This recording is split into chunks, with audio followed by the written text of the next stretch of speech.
नमस्कार दोस्तों, आपने देखा और महसूस किया होगा कि आप अपने बच्चों के लिए सब कुछ करते हैं, पर फिर भी आपका बेटा या बेटी आपके प्यार को समझ नहीं पाते हैं और बच्चों की शिकायतें होती है कि आप मेरे लिए कुछ भी नहीं करते हैं। वो आपको कहेंगे कि देखो मेरे दोस्त के मम्मी पापा को, वो लोग मेरे दोस्त के लिए कितना कुछ करते हैं। मेरे दोस्त को उसके मम्मी पापा घूमने ले जाते हैं, उन्हें गिफ्ट देते हैं, मेरे दोस्त का होमवर्क करने में भी हेल्प करते हैं, पर आप लोग मेरे लिए तो कुछ भी नहीं करते हैं। और आप मन में अंदर अंदर सोचते रहोगे कि मैं इतना कुछ मेरे बच्चों के लिए करता हूँ, जैसे कि उनके पढ़ाई के लिए बुक्स लाना, उनको स्कूल में ले जाना एक्सेट्रा। फिर भी क्यों उन्हें हमारा ये प्यार दिखाई नहीं देता है? दोस्तों, आपके साथ भी ऐसा हुआ होगा। ऐसा होने की मूल वजह यह है कि आप अपने बच्चों की लव लैंग्वेज को नहीं समझ पाए। इसकी वजह से आप जो कार्य उनके लिए करते थे वो आपके बच्चे फील ना कर सके और उन्हें लगता था कि आप उन्हें प्रेम नहीं करते हैं। डॉक्टर गैरी चैपमैन कहते हैं कि हर एक बच्चे और हम सब में एक लव टैंक होता है जो कुछ खास लोगों के प्यार से ही भरता है। जब तक उन्हें वो प्यार मिलता रहता है तब तक वो लोग खुश रहते हैं, पर जब उन्हें वो प्यार मिलना बंद हो जाता है तब वो लव टैंक खाली होता जाता है और तब वो बच्चा नाखुश हो जाता है, वो परेशान हो जाता है, उन्हें कुछ भी अच्छा नहीं लगता है और फिर आपके बच्चे और आपके बीच में आहिस्ता आहिस्ता प्यार खत्म होता जाता है। और एट द एंड जो प्रॉब्लम शुरू होती है वो ये कि आपका बच्चा आपका कहा नहीं मानता है और फिर आप परेशान हो जाते हैं। इस समस्या का सॉल्यूशन डॉक्टर गैरी चैपमैन ने ये बुक्स में बताया है कि आप आपके बच्चे के लव लैंग्वेज को समझ लो और फिर उनको उनकी ही लव लैंग्वेज में आपके प्यार का एहसास उन्हें करवाओ। इनसे उनका लव टैंक भी भरा हुआ रहेगा और आपके बच्चे भी हर वक्त खुश और पीसफुल रहेंगे, जिससे उनका मानसिक विकास भी तेजी से होगा। तो चलिए जानते हैं वो लव लैंग्वेज जिनका यूज करके हम अपने बच्चों को प्यार और खुशी का एहसास करा सके। डॉक्टर गैरी चैपमैन ने ये बुक्स में 5 लव लैंग्वेज बताई है जो इस तरह से है। लव लैंग्वेज नंबर 1,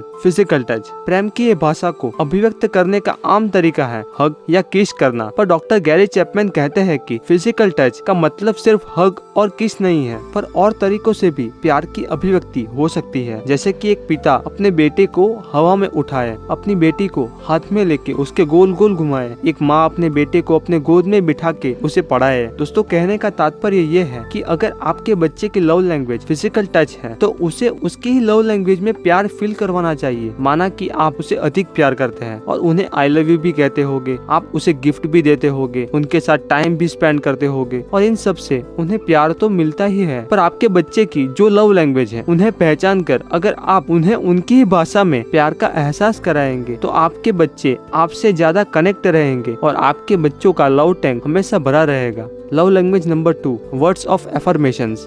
प्रेम को अभिव्यक्त करने के लिए वर्ड्स सबसे पावरफुल है, जैसे कि स्नेह और प्रेम के शब्द, प्रशंसा और प्रोत्साहन के शब्द। दोस्तों, अगर आप सकारात्मक निर्देश देने वाले वर्ड्स का यूज करके आप अपने बच्चों से कहेंगे कि आई केयर यू, तब ये वर्ड्स वो बच्चों को फील कराएगा कि आप हर वक्त उसके साथ ही रहोगे। अगर मैं मुश्किल में पड़ भी जाऊं तब भी मेरे माता पिता मेरे साथ ही रहेंगे, और ये वर्ड्स उनके मन में अच्छी भावना और सुरक्षा का एहसास कराएगा। तो इसी तरह आप बच्चों को एनकरेज करने वाले शब्दों का यूज करके उसका हौसला बढ़ा सकते हैं और ऐसा करने से आपका बच्चा आपके साथ अच्छे से कनेक्ट रहेगा। Example, you did it, you are number 1, awesome kids, I am so proud of you बेटा। इस तरह के एनकरेज करने वाले वर्ड्स का आप यूज कर सकते हैं। Love language number 3, quality time. Quality time देना यानी कि अपने बच्चों के लिए अपने बिजी शेड्यूल में से थोड़ा टाइम निकालना, यानी कि वो टाइम में आपके सभी प्रॉब्लम और परेशानियों को भूलकर पूर्णतः बच्चों के साथ टाइम स्पेंड करना। बच्चों का ये सबसे बड़ा उपहार है कि आप उनके साथ कुछ टाइम स्पेंड करते हैं। ऐसा करने से आपके बच्चे को फील होगा कि आप उनके लिए खास हो। आपका बच्चा महसूस करता है कि वह अपने माता पिता के लिए दुनिया का सबसे महत्वपूर्ण व्यक्ति है। दोस्तों, और एक बात कि क्वालिटी टाइम देने का मतलब ये बिल्कुल नहीं है कि आपको उनके साथ रहना है, पर उसका मतलब ये है कि आपको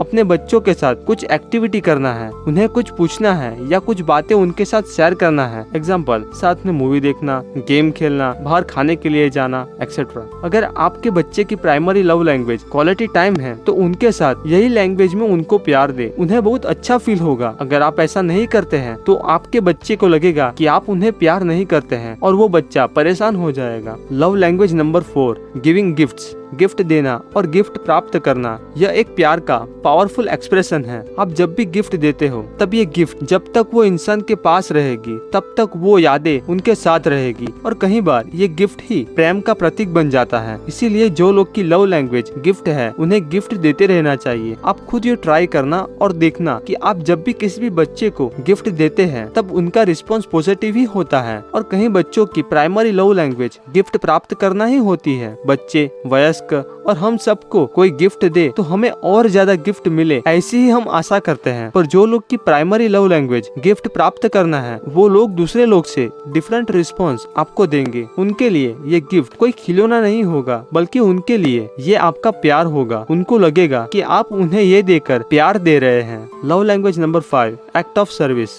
कुछ बच्चों की प्राइमरी लव लैंग्वेज यह होती है कि आप उनके साथ कुछ काम करो या उनको वो काम में हेल्प करो। कई बार बच्चे हमें कुछ काम करने के लिए कहते हैं कि जैसे मम्मी आप मुझे मेरे होमवर्क करने में मेरी मदद करो, तब आपको ये होमवर्क में उनकी मदद करनी चाहिए। इसका मतलब ये बिल्कुल भी नहीं है कि आपके बच्चे आपको जो करने के लिए कहें वैसा आपको करना ही करना है। कहने का तात्पर्य यह है कि आप उनकी भावनाओं को समझो, उनकी प्राइमरी लव लैंग्वेज को समझो और फिर अपनी बुद्धिमत्ता के अनुसार अपने बच्चों की जो मदद आप कर सकते हो वो करो। दोस्तों, ये 5 लव लैंग्वेज के बारे में डॉक्टर गैरी चैपमैन की books 5 love language of children's book में से आपके साथ शेयर किए हैं। अगर आप पेरेंटिंग के बारे में और भी जानना चाहते हो तो ये बुक्स जरूर पढ़िए। ये बुक्स की लिंक मैंने डिस्क्रिप्शन में दी है जहाँ से आप ये बुक्स को परचेस कर सकते हैं। दोस्तों, ये वीडियो पसंद आई हो तो लाइक जरूर करें, अपने फ्रेंड परिवार के साथ भी ये वीडियो शेयर करें। कोई भी क्वेश्चन हो तो आप हमें कॉमेंट बॉक्स में जरूर पूछ सकते हैं। और भी आने वाली इंटरेस्टिंग और वैल्यूएबल एनिमेटेड बुक समरी को देखने के लिए हमारे चैनल डिजायर हिंदी को अभी सब्सक्राइब कर दीजिए। Thank you for watching. I will see you next week.